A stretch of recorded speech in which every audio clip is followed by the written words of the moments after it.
most, because sometimes we see that just being fast.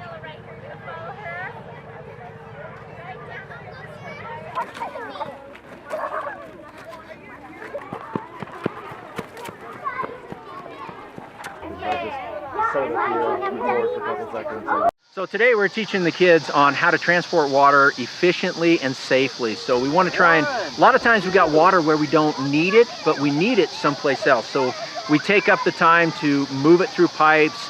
We use technology, which we were demonstrating as using a cup as technology. Instead of using our hands to transport water, we're now using buckets, or we're using pipes, or we're using trucks. So we're using technology to move that water safely and efficiently so that we're not spilling it and wasting water. So it's been a great experience today, and I really enjoy it. We can save the most, because sometimes we see that just being faster, we don't necessarily conserve our water. What we do here is, of course, we teach fourth graders on what conservation is for water and try to explain to them and educate them that water is a finite resource in certain areas of the world. And this is a model that we use, and of course we use as an example of Mingus Mountain here, that it rains and snows on this model, and then this comes down the hill and we have crops that are grown over here. We have a town, which we call Cottonwood or Clarkdale. We have our ditches and our canal systems for the water. We also teach the children what erosion is. We have little grains of sand that we use to show the erosion. We also have coffee grounds that we use as pollution. And we show there that we don't want pollution, we don't want to drink pollution, and it's harmful for just about everything down here, including our crops. So we educate them then on what a watershed is, what a watershed manager is, and how the system works, that it's not just pipes going to your house, that it's a lot more complex than that.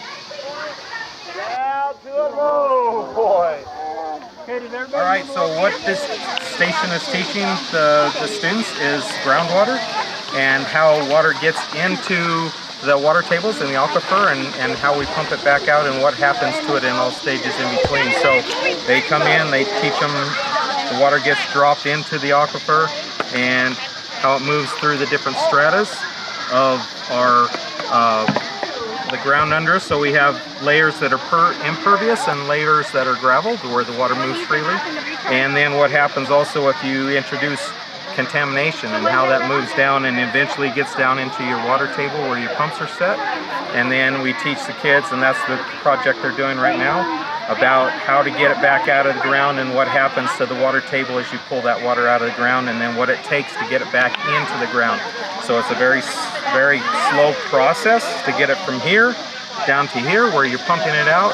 And that's part of the lesson they're learning right now, is if you pump all that water out at one time, you end up with a basin that has absolutely nothing in it and no more water to pump. So it's how to create that balance of bringing the water in, getting it through your environment, and getting it down to the point where you can pull it out and use it and keep it clean the whole time you're doing that, and hopefully leave enough for the next person. Nice. Okay, so here we go.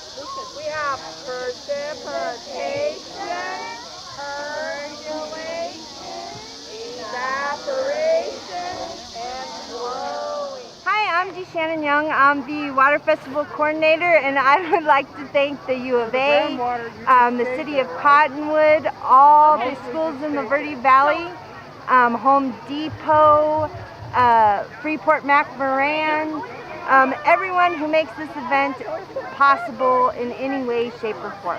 Thank you.